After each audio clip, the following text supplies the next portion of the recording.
За минувшие сутки из Нарынской областной территориальной больницы выписались 5 рожениц с ранее подтвержденным диагнозом COVID-19. Сейчас в стационаре остаются еще 129 человек. У всех состояние удовлетворительное. По словам медиков, пациенты получают консультацию и необходимую помощь.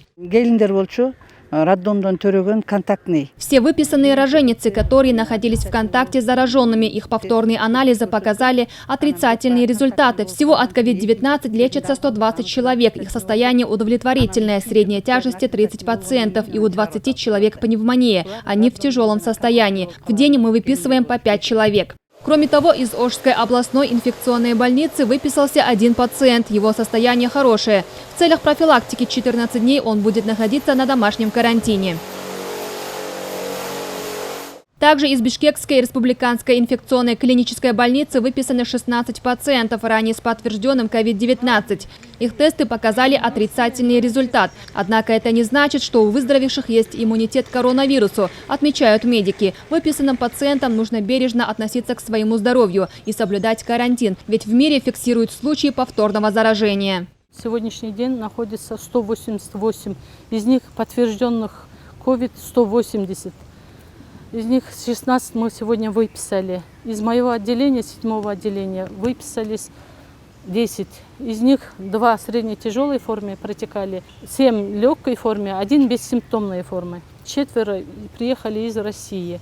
Также Марамкан Чонуева добавила, что среди зараженных есть семья, которая ранее не верила в существование коронавируса. Из-за несоблюдения санитарных правил 24-летний парень заразил своих пожилых родителей. Папа лежит в реанимацию, сразу поступила в реанимацию. У них сатурация была низкий, и мама тяжелая, мама средне-тяжелая была. И сыну лучше стало, и маме лучше стало.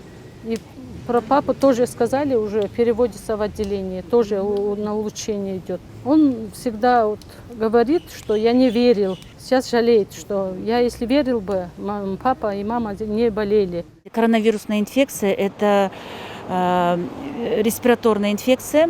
Основной путь передачи – это воздушно-капельный путь передачи. То есть он передается через кашель, чихание. И поэтому мы же рекомендуем всем носить маски. Нам необходимо постоянно, регулярно мыть руки, обрабатывать руки антисептиком. За время эпидемии коронавирусной инфекции в Кыргызстане выписано 1088 пациентов. Зарегистрировано 1662 случая заражения. Позитивная тенденция говорит о том, что большинство из зараженных уже выздоровели. Айджана Нурбекова, Эсен Турабыкеев, Алато, 24.